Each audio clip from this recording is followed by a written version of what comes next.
Una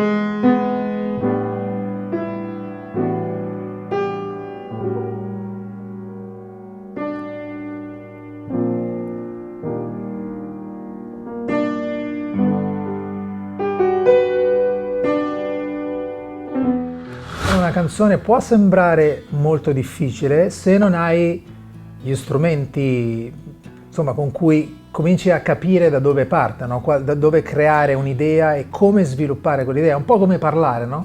Tu quando parli con una persona non è che sai esattamente, anzi non le sai le parole che userai, sai il senso generale del discorso però, e se conosci le parole, come le conosci, no? È per questo che studi la lingua, le parole vengono da sé. Ecco, io lo affronto più o meno alla stessa maniera, soprattutto per quanto riguarda le note.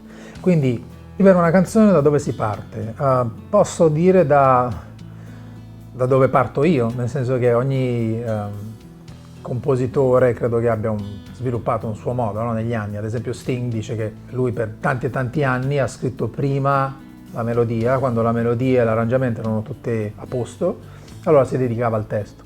Dipende anche dal genere, no? Se vuoi scrivere magari cose più ritmiche è probabile che parti da una melodia, quindi quello che facciamo in questo corso tra le tante cose è quello di imparare a come si scrive, come si sviluppa una melodia, no? Per i testi vale la stessa cosa, devi avere qualcosa da raccontare, nel senso uno può anche imparare a scrivere un testo perché ci sono delle regole, studia un po' la tecnica, studia le regole e un testo lo tira fuori.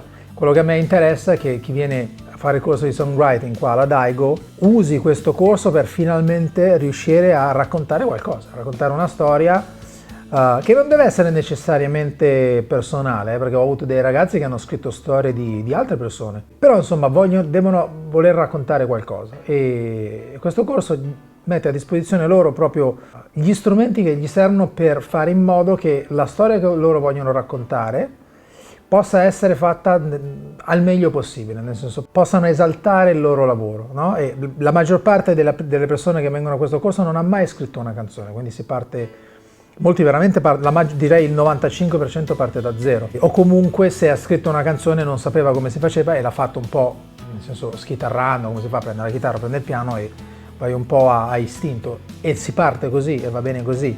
Noi gli diamo gli strumenti per dire ok, se vuoi scrivere una canzone puoi sicuramente usare questi strumenti tecnici che sono quelli più semplici da imparare, ma poi devi riuscire a, come si dice in recitazione, quello che hai dentro a metterlo fuori. In questo caso, a differenza dalla recitazione, lo fai con le note e con le parole, con il testo scritto. Vieni via con me, vieni via con me, non ci riesco a stare in mezzo a questa gente che non mi comprende. Vieni via con me, e vieni via con me, non mi interessa dove andiamo, basta che tu mi sia vicino. Credo che tutti possano scrivere una canzone, ovviamente non tutti possono scrivere Imagine, ecco, quello no, però puoi portare a casa un buon lavoro, nel senso puoi iniziare e finire una canzone. Che poi sia bella o brutta, quella non è la cosa più importante per me, la cosa più importante è che tu inizi un lavoro e lo finisci. Io ti do gli strumenti per permetterti di fare questa cosa, poi sta alla tua passione, alla tua, come dire, disponibilità a creare, e se vorrai, se sarai appassionato, se insomma è una cosa a cui ci tieni, starai magari 2 ore in più seduto sul pianoforte e 2 ore in meno a chattare su Instagram.